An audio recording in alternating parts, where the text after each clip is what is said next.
Sa mga nagtataka nga kung sino itong pusa na nakasakay sa isang ibon na umatake kay Sanji, ito nga sila Mr. 13 at Miss Friday. Una nga natin silang nakita during chapter 105 or sa episode 63 ng Reverse Mountain Arc. Sa mga magtatanong nga kung bakit pa sila isinama sa season 2 gayong pwede naman silang hindi na lang isama, mali nga kayo dyan dahil malaking role nga ang gagampanan nila para sa plot ng pagiging Mr. Prince ni Sanji. Bali isa nga lang yan sa pag-uusapan natin sa video na to. At yes, hahanapin nga natin sa araw na to yung mga Easter eggs sa latest trailer ng One Piece Live Action Season 2. At para umpisahan nga itong topic natin mapunta na kaagad tayo sa unang scene. Dito nga makikita natin ng malinaw itong karakter ni Galdino o sa mas kilala natin bilang Mr. 3. Ultimo itong suot nga niyang lag pose kuhang-kuha rin. Sa sumunod na scene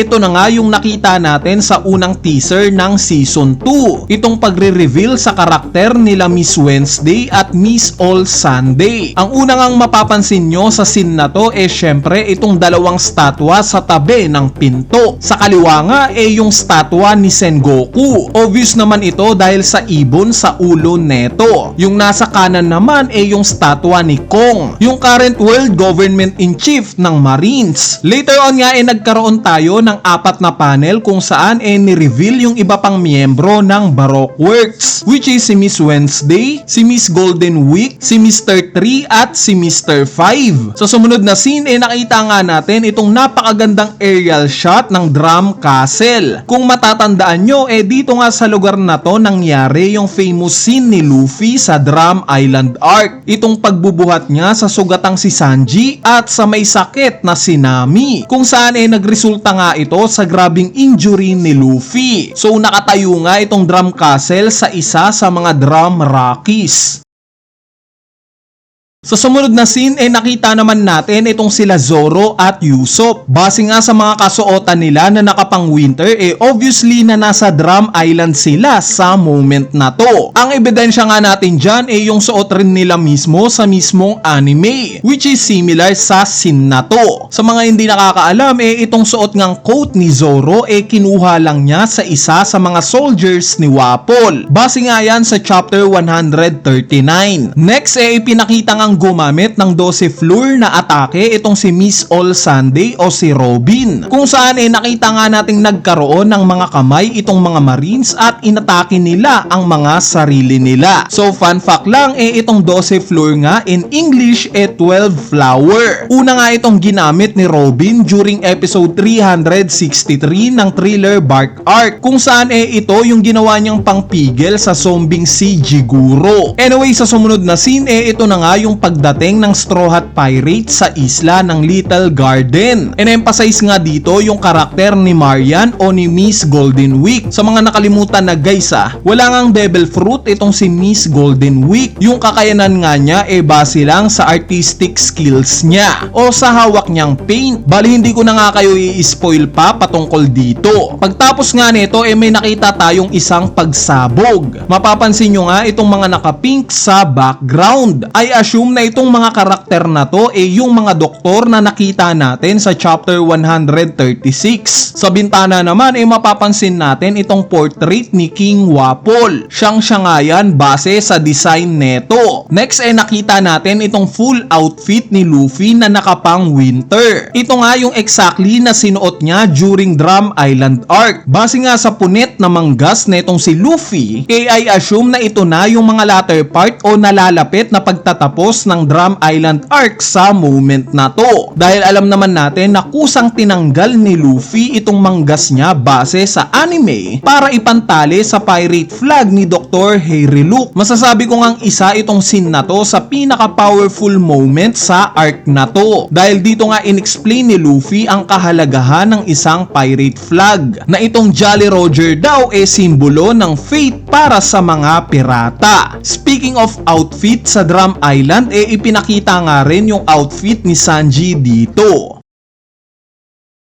Sa sumunod na scene nakita nga natin ng close-up itong bagong dalawang espada ni Zoro, itong Yabashiri at Sandai Ketetsu. We all know na makukuha ni Zoro itong dalawang espada na to during Logtown Arc, which is makocover din netong season 2. Kung matatandaan nyo rin nawasak nga ni Mihawk itong dalawang unnamed swords ni Zoro, kaya siya naghanap ng pamalit dito. Nakakita nga rin tayo ng atake mula kay Zoro at itong paglaban niya sa parang mga cowboy sa isang bar. I assume na itong scene na to magmumula sa Whiskey Peak Arc, kung saan alam naman nating nagsusospecha si Zoro sa mga tao dito, kaya siya lang ang gising sa lahat ng miyembro ng Straw Hat Pirates. At later on dahan-dahan nga niyang inubos mag-isa yung mga tao dito. Worth to mention nga rin itong scene nila Nami, Luffy at Usopp. Bakit? Dahil kapansin-pansin nga dito itong tatlong relo na suot-suot ni Usopp. Bale reference nga itong tatlong relo na to sa suot rin ni Usopp sa One Piece Color Walk number 1. Ultimo yung bandana nga niya dito na kulay pula